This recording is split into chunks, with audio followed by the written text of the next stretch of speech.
Cricket ಜಗತ್ತಿನ interesting ಸುದ್ದಿಗಳನ್ನು quick ಆಗಿ ಹೇಳ್ತೇನೆ IPL ರೌಂಡಪ್ನಲ್ಲಿ. ನಾನು ಶಾಂತಾ, ನೀವು ಸುದ್ದಿಯಾನದ ಸಬ್ಸ್ಕ್ರೈಬರ್ ಆಗೋದಕ್ಕೆ ಮರಿಬೇಡಿ. ಪ್ಲೇ ಆಫ್ ರೇಸ್ನಿಂದ ಹೊರಬಿದ್ದ ಮುಂಬೈ ಇಂಡಿಯನ್ಸ್ ತಂಡದಲ್ಲಿ ಒಗ್ಗಟ್ಟಿಲ್ಲ ಅನ್ನೋದು ಜಗಜ್ಜಾಹೀರಾಗಿದೆ. ಈ ಮಧ್ಯೆ ಮತ್ತೊಂದು ಶಾಕಿಂಗ್ ವಿಚಾರ ಬೆಳಕಿಗೆ ಬಂದಿದೆ. ಹಾರ್ದಿಕ್ ಪಾಂಡ್ಯ T20 ವಿಶ್ವಕಪ್ ಆಯ್ಕೆಗೆ ಸ್ವತಃ ಕ್ಯಾಪ್ಟನ್ ರೋಹಿತ್ ಶರ್ಮಾ ಮತ್ತು ಚೀಫ್ ಸೆಲೆಕ್ಟರ್ ಅಜಿತ್ ಅಗರ್ಕರ್ ವಿರೋಧ ವ್ಯಕ್ತಪಡಿಸಿದ್ರು ಎಂಬುದು. T20 ವಿಶ್ವಕಪ್ಗೆ ಹಾರ್ದಿಕ್ ಪಾಂಡ್ಯ ಸೇರ್ಪಡೆಗೆ ರೋಹಿತ್ ಮತ್ತು ಅಜಿತ್ ಸೇರಿ ಕೆಲ ಆಯ್ಕೆ ಸಮಿತಿ ಸದಸ್ಯರು ವಿರೋಧ ಮಾಡಿದ್ರು ಎಂದು ವರದಿಯಾಗಿದೆ. ಯಾರೊಂದೋ ಒತ್ತಡದಲ್ಲಿ ಪಾಂಡ್ಯ ಅವರನ್ನ T20 ವಿಶ್ವಕಪ್ಗೆ ಆಯ್ಕೆ ಮಾಡಲಾಗಿದೆ ಎಂದು ಹೇಳಲಾಗ್ತಾ ಇದೆ. ಹಾರ್ದಿಕ್ ಪಾಂಡ್ಯ ಕ್ಯಾಪ್ಟನ್ಸಿ ಬಗ್ಗೆ ಟೀಕೆಗಳು ಕೇಳಿ ಬರ್ತಾ ಇರುವ ನಡುವೆಯೇ KKR ತಂಡದ ಮೆಂಟರ್ ಗೌತಮ್ ಗಂಭೀರ್ ಪಾಂಡ್ಯ ಪರ ಬ್ಯಾಟ್ ಬೀಸಿದ್ದಾರೆ. ಇಂಗ್ಲೆಂಡ್ನ ಮಾಜಿ ಕ್ರಿಕೆಟಿಗ ಕೆವಿನ್ ಪೀಟರ್ಸನ್ ಮತ್ತು ದಕ್ಷಿಣ ಆಫ್ರಿಕಾದ ಮಾಜಿ ನಾಯಕ ಮತ್ತು ರಾಯಲ್ ಚಾಲೆಂಜರ್ಸ್ ಬೆಂಗಳೂರಿನ ಆಟಗಾರ AB ಡಿವಿಲಿಯರ್ಸ್ ಅವರನ್ನ ಹೋಲಿಕೆ ಮಾಡಿದ್ದು ಪಾಂಡ್ಯ ಪರವಾಗಿ ಮಾತನಾಡಿದ್ದಾರೆ. RCB ಆಟಗಾರ AB ಡಿವಿಲಿಯರ್ಸ್ ಸ್ವಂತ ಸ್ಕೋರ್ ಅನ್ನ ಹೊರತುಪಡಿಸಿ IPLನಲ್ಲಿ ಏನೂ ಸಾಧಿಸಿಲ್ಲ. ಅವರು ನಾಯಕನಾಗಿದ್ದಾಗ ಸ್ವಂತ ಪ್ರದರ್ಶನ ಹೇಗಿತ್ತು, ನಾವು ಅದನ್ನು ಯೋಚಿಸೋದಿಲ್ಲ. ಅವರು ನಾಯಕತ್ವದಲ್ಲಿರುವಾಗ ವೃತ್ತಿ ಜೀವನದಲ್ಲಿ ಯಾವ ಪ್ರದರ್ಶನ ನೀಡಿದ್ದಾರೆ, ಏನೂ ಇಲ್ಲ. ಹಾಗಾಗಿ ಹಾರ್ದಿಕ್ ಪಾಂಡ್ಯ ವಿಜೇತ ನಾಯಕ, ನೀವು ಕಿತ್ತಳೆಯನ್ನು ಆರೆಂಜ್ಗೆ ಹೋಲಿಸಬಾರದು ಎಂದಿದ್ದಾರೆ. ಲಕ್ನೋ ಸೂಪರ್ ಜೈಂಟ್ಸ್ ಮಾಲೀಕ ಸಂಜೀವ್ ಗೋಯಾಂಕ ಕನ್ನಡಿಗನ ಕೆಡಕಿ ಪಶ್ಚಾತ್ತಾಪ ಪಡ್ತಿದ್ದಾರೆ ಎಂಬ ಚರ್ಚೆ ಶುರುವಾಗಿದೆ.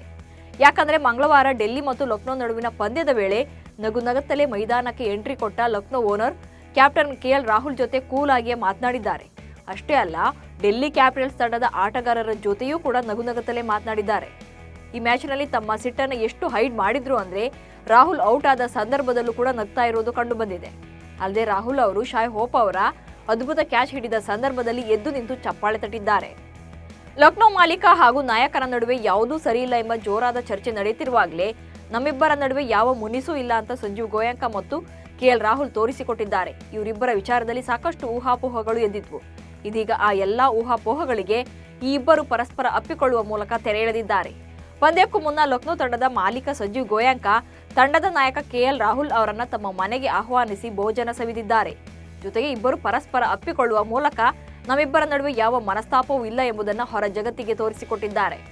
ಲಕ್ನೋ ವಿರುದ್ಧ ಗೆಲುವು ಸಾಧಿಸಿದ ಬಳಿಕ ಪೋಸ್ಟ್ ಮ್ಯಾಚ್ ಪ್ರೆಸೆಂಟೇಷನ್ ವೇಳೆ ಮಾತನಾಡಿದ ಡೆಲ್ಲಿ ಕ್ಯಾಪ್ಟನ್ ರಿಷಬ್ ಪಂತ್ ಒಂದು ಸೀಕ್ರೆಟ್ ಅನ್ನ ರಿವೀಲ್ ಮಾಡಿದ್ದಾರೆ. RCB ವಿರುದ್ಧ ನಾನು ಮ್ಯಾಚ್ ಆಡಿದ್ರೆ ಪಂದ್ಯ ಗೆಲ್ತಾ ಇದ್ವಿ ಎಂದಿದ್ದಾರೆ. ಕೊನೆಯ ಪಂದ್ಯದಲ್ಲಿ ನನಗೆ ಆಡಲು ಅವಕಾಶವಿದ್ರೆ ನಮಗೆ ಪ್ಲೇ ಆಫ್ಗೆ ಅರ್ಹತೆ ಪಡೆಯುವ ಉತ್ತಮ ಅವಕಾಶವಿತ್ತು ಎಂದು ಪಂತ್ ಹೇಳಿದ್ದಾರೆ. ಸದ್ಯ ಲಕ್ನೋ ವಿರುದ್ಧದ ಜಯದ ಮೂಲಕ ಡೆಲ್ಲಿ ಅಂಕಪಟ್ಟಿಯಲ್ಲಿ 5ನೇ ಸ್ಥಾನದಲ್ಲಿದೆ. ಪ್ಲೇ ಆಫ್ ಪ್ರವೇಶ ಮಾಡಿರುವ ಕೋಲ್ಕತಾ ನೈಟ್ ರೈಡರ್ಸ್ ತಂಡದಿಂದ ಸ್ಫೋಟಕ ದಾಂಡಿಗ ಫಿಲ್ ಸಾಲ್ಟ್ ಹೊರ ನಡೆದಿದ್ದಾರೆ. ಮೇ 21ರಿಂದ ಪಾಕಿಸ್ತಾನ ಮತ್ತು ಇಂಗ್ಲೆಂಡ್ ನಡುವಣ T20 ಸರಣಿ ಶುರುವಾಗಲಿದ್ದು, ಈ ಸರಣಿಯಲ್ಲಿ ಭಾಗವಹಿಸಲು ಇಂಗ್ಲೆಂಡ್ ದಾಂಡಿಗ ತವರಿಗೆ ಮರಳಿದ್ದಾರೆ. ಸಾಲ್ಟ್ ಅಲಭ್ಯತೆ ಕೋಲ್ಕತಾ ನೈಟ್ ರೈಡರ್ಸ್ ತಂಡದ ಬ್ಯಾಟಿಂಗ್ ಲೈನಪ್ ಮೇಲೆ ಪರಿಣಾಮ ಬೀರಬಹುದು. ಯಾಕಂದ್ರೆ ಈ ಬಾರಿಯ IPLನಲ್ಲಿ ಫಿಲ್ ಸಾಲ್ಟ್ ಕೋಲ್ಕತಾ ಪರ ಸ್ಫೋಟಕ ಆರಂಭ ಒದಗಿಸುವಲ್ಲಿ ಯಶಸ್ವಿಯಾಗಿದ್ದರು. ಸುನಿಲ್ ನರೇನ್ ಜೊತೆಗೂಡಿ ಇನ್ನಿಂಗ್ಸ್ ಆರಂಭಿಸಿದ್ದ ಸಾಲ್ಟ್ 12 ಇನ್ನಿಂಗ್ಸ್ಗಳಿಂದ ಒಟ್ಟು 435 ರನ್ ಕಲೆ ಹಾಕಿದ್ದಾರೆ. ರಾಜಸ್ಥಾನ ರಾಯಲ್ಸ್ ವಿರುದ್ಧ ಗೆದ್ದ ಚೆನ್ನೈ ತಂಡ MS ಧೋನಿಗೆ ತವರಿನ ಮೈದಾನದಲ್ಲಿ ವಿದಾಯ ಹೇಳಿದ್ಯಾ? ಈ ಪ್ರಶ್ನೆ ಫ್ಯಾನ್ಸ್ಗೂ ಕಾಡ್ತಾ ಇದೆ. ಇದೇ ಧೋನಿಯ ಲಾಸ್ಟ್ IPL ಸೀಸನ್ ಅಂತಾನೆ ಲೆಕ್ಕಾಚಾರ ಹಾಕಲಾಗ್ತಾ ಇದೆ. ಇದರ ನಡುವೆ ಟೀಂ ಇಂಡಿಯಾದ ಮಾಜಿ ಕ್ರಿಕೆಟಿಗ ಹಾಗೂ ಕ್ರಿಕೆಟ್ ವಿಶ್ಲೇಷಕರಾಗಿರುವ ಹರ್ಭಜನ್ ಸಿಂಗ್ ಧೋನಿ ಕುರಿತು ಕೆಲ ಮಾತನಾಡಿದ್ದಾರೆ. ಅವರೇ ಆ ತಂಡದ ಮಾಲೀಕ, ಅವರ ಅಪ್ಪಣೆ ಇಲ್ಲದೆ ಅಲ್ಲಿ ಒಂದು ಎಲೆಯೂ ಅಲುಗಾಡೋದಿಲ್ಲ. ಅದು ಅವರದ್ದೇ ತಂಡ, ಅವರು ತಂಡಕ್ಕಾಗಿ ರಕ್ತ ಬೆವರನ್ನ ಹರಿಸಿದ್ದಾರೆ. ಅವರು ಭವಿಷ್ಯದಲ್ಲೂ ಖಂಡಿತವಾಗಿ ಚೆನ್ನೈನ ಭಾಗವಾಗಿಯೇ ಇರ್ತಾರೆ. ಅದು ಮೆಂಟರ್ ಆಗಿರಬಹುದು ಅಥವಾ ಕೋಚ್ ಆಗಿರಬಹುದು. ಯಾಕಂದ್ರೆ ಅಲ್ಲಿ ಧೋನಿ ಎಲ್ಲವೂ ಆಗಿದ್ದಾರೆ ಎಂದು ಭಜ್ಜಿ ಹೇಳಿದ್ದಾರೆ. ಫಸ್ಟ್ ಹಾಫ್ನಲ್ಲಿ ಪಾಯಿಂಟ್ಸ್ ಟೇಬಲ್ನಲ್ಲಿ ಟಾಪ್ ಪ್ಲೇಸ್ನಲ್ಲಿದ್ದ ರಾಜಸ್ಥಾನ ರಾಯಲ್ಸ್ ಸದ್ಯ 2ನೇ ಸ್ಥಾನದಲ್ಲಿದೆ. ಸಂಜು ಸ್ಯಾಮ್ಸನ್ ಪಡೆ ಇವತ್ತು ಪಂಜಾಬ್ ಕಿಂಗ್ಸ್ ವಿರುದ್ಧ ಆಡಲಿದೆ. ಈಗಾಗಲೇ ಟೂರ್ನಿಯಿಂದ ಹೊರಬಿದ್ದಿರುವ ಪಂಜಾಬ್ ಕಿಂಗ್ಸ್ ವಿರುದ್ಧ ಗೆಲ್ಲೋ ನಿರೀಕ್ಷೆಯಲ್ಲಿದೆ ರಾಜಸ್ಥಾನ. ಇದರ ಜೊತೆಗೆ ಅಗ್ರ 2 ಸ್ಥಾನಗಳಲ್ಲಿ 1 ಸ್ಥಾನವನ್ನು ಉಳಿಸಿಕೊಳ್ಳುವ ತವಕದಲ್ಲಿದೆ. ಈ ಸೀಸನ್ನಲ್ಲಿ ಸತತ ಗೆಲುವುಗಳೊಂದಿಗೆ ಬೀಗ್ತಾ ಇದ್ದ ತಂಡ ಕೊನೆ 3 ಪಂದ್ಯಗಳಲ್ಲಿ ಸತತ ಸೋಲುಗಳೊಂದಿಗೆ ನಿರಾಸೆಯಲ್ಲಿದೆ. ಇವತ್ತು ಪಂಜಾಬ್ ವಿರುದ್ಧ ಗೆಲ್ಲುವ ವಿಶ್ವಾಸ ಸಂಜು ಸ್ಯಾಮ್ಸನ್ ತಂಡಕ್ಕಿದೆ. ಪ್ಲೇ ಆಫ್ ರೇಸ್ನಿಂದ ಔಟ್ ಆಗಿರೋ ಪಂಜಾಬ್ ಕಿಂಗ್ಸ್ ಇವತ್ತು RR ವಿರುದ್ಧ ಯಾವ ರೀತಿ ಸ್ಟ್ರಾಟಜಿ ಮಾಡಿಕೊಂಡಿದೆ ಅನ್ನೋದೇ ಕುತೂಹಲ. ಈಗಾಗಲೇ ಪಂಜಾಬ್ ಕಿಂಗ್ಸ್ ಕ್ಯಾಂಪ್ ತೊರೆದು ಲಿಯಾಮ್ ಲಿವಿಂಗ್ಸ್ಟನ್ ತವರಿಗೆ ಮರಳಿದ್ದಾರೆ. ಸ್ಯಾಮ್ ಕರ್ರನ್ ಮತ್ತು ಜಾನಿ ಬೈಸ್ಟೋ ಸದ್ಯ ರಾಜಸ್ಥಾನ ವಿರುದ್ಧದ ಪಂದ್ಯದಲ್ಲಿ ಆಡಲಿದ್ದಾರೆ. RCB ವಿರುದ್ಧದ ಪಂದ್ಯದಲ್ಲಿ ಮಿಂಚಿದ್ದ ಕರ್ನಾಟಕದ ಸ್ವಿಂಗ್ ಬೌಲರ್ ವಿದ್ವತ್ ಕಾವೇರಪ್ಪ ಇಂಪ್ಯಾಕ್ಟ್ ಪ್ಲೇಯರ್ ಆಗಿ ಇವತ್ತು ಕೂಡ ಜಾದೂ ಮಾಡ್ತಾರ ಅನ್ನೋ ನಿರೀಕ್ಷೆ ಇದೆ. ಕಳೆದ ವರ್ಷ ನಡೆದಿದ್ದ ಏಕದಿನ ವಿಶ್ವಕಪ್ ಟೂರ್ನಿಯ ಬಳಿಕ ರಾಹುಲ್ ದ್ರಾವಿಡ್ ಅವರ ಹೆಡ್ ಕೋಚ್ ಅವಧಿ ಅಂತ್ಯವಾಗಿತ್ತು. ಆದರೆ BCCI ಭಾರತ ತಂಡದ ಮಾಜಿ ನಾಯಕನ ಅವಧಿಯನ್ನು ವಿಸ್ತರಿಸಿತ್ತು. ಆದರೆ T20 ವಿಶ್ವಕಪ್ ಬಳಿಕ ಅವರ ಅವಧಿ ಮುಗಿಯಲಿದೆ.